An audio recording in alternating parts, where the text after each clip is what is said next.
Greetings, YouTube. Americans, real Americans, middle America, working class Americans, patriots, Europeans, Southerners, Midwesterners, millennials, Christians, evangelicals, red state voters, Rust Belt voters, conservatives, Republicans, suburbanites, gentrifiers, families, veterans, soccer moms, management, law enforcement, hard-working Americans, the middle class, the upper middle class, the upper class, citizens, taxpayers, hipsters, baby boomers, homeowners, the military, the troops,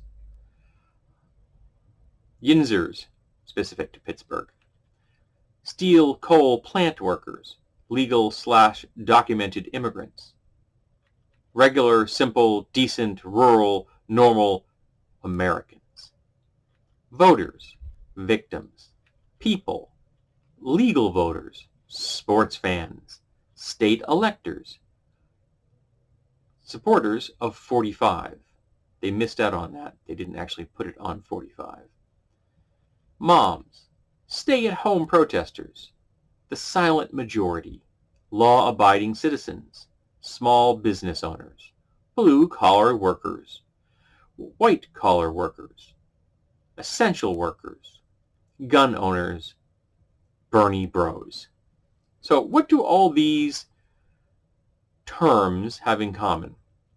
Well, they're all ways that white people say white people without saying white people. Though essential workers really shouldn't be on that list, because essential workers often means poor, disenfranchised people of color that have no choice between either working during a pandemic or starving. But I guess they're talking more like amongst doctors and nurses and things like that, even though a whole lot of our nurses aren't Caucasian.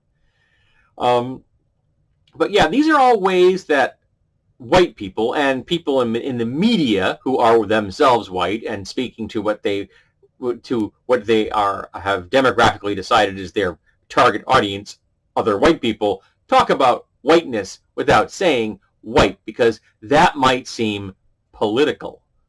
Whereas they can use these kind of loosey-goosey massaging, terms and talk around the issue, as opposed to actually getting to the whole, we're discussing endemic racism, we just don't want to talk about it because, we're really trying to enforce it. So people that use these terms when they're talking about white folks are doing it deliberately, because they don't want to talk about the fact that they consider white people to be separate from everybody else, that they consider white people to be superior to everyone else. But that's what they're talking about. That's why they say this. That's why a lot of these folks you'll encounter in the real world will say things to a person that is obviously not Caucasian. They'll ask them, so where are you from? And if the person says Pittsburgh, Boston, San Diego, they're going to say, no, where are you really from? The question they want to know is, you're not really American, so I need to know where you're from, so I know where you fit in my particular racist pantheon. What pigeonhole can I shove you into? Because obviously you can't be an American, you're not white.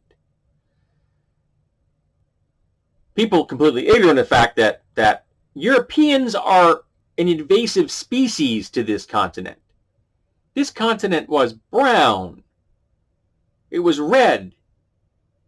All those places out in the West that have Hispanic names had Hispanic names before the United States existed, because they weren't part of the United States. They were part of other countries, Mexico mostly.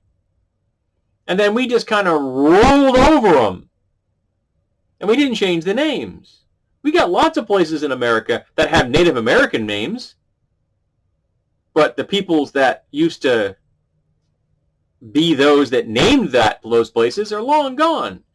Sometimes they've been driven into extinction completely, or completely driven off the lands that still bear their names from their languages that we then took a great deal of effort to extinguish.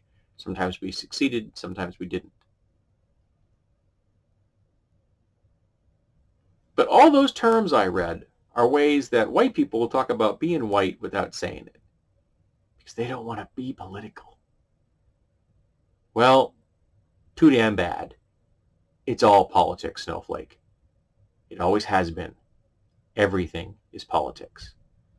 So now you can face your racism, and you can stop using those terms and come to grips with the fact that you really want to say white people are better than black people. And you need to face that and change it. And not just pretend you're playing I'm not a racist because you use those terms.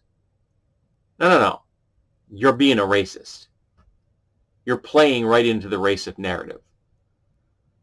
It's not enough to pretend you're not a racist. It's not enough to not say certain words or do certain things. No. You have to become anti-racist.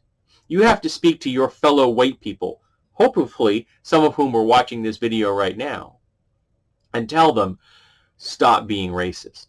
You need to join the anti-racist team. If you want this to be a better America, that's what you have to do. That's your job. And if you think it's tiring, well, too damn bad. You know what's a lot more tiring? Being under the oppressive system of racism that we've had on this continent since Europeans have arrived. That's a lot more tiring, because that won't just make you tired. That will disenfranchise your family. It will oppress them. It will imprison them. It will rape them. It will murder them. And all of it will be sanctioned by the government, who will quietly just push it off to the side.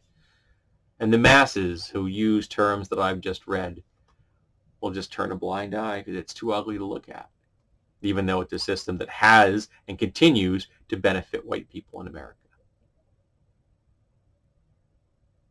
So if you're not being anti-racist, you're part of the problem.